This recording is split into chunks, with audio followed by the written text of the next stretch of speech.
In this video, I'm going to show you how you can easily change your profile name in Facebook.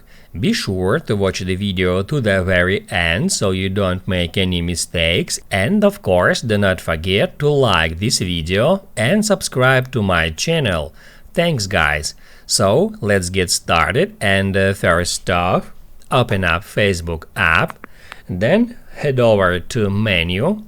Then hit at that gear icon to open up settings, and on that screen you can easily find personal information. Just tap on it.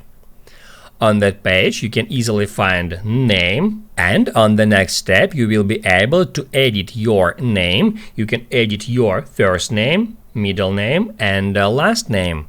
Please note that if you change your name on Facebook or Instagram, you can't change it again for 60 days. Don't add any unusual capitalization, punctuation, characters or random words. Once you've done with that, hit at Review Change, and on the next step you will be able to choose how your name will appear on your profile. You can select one of that options, then just enter your Facebook profile password and then hit on Save Changes.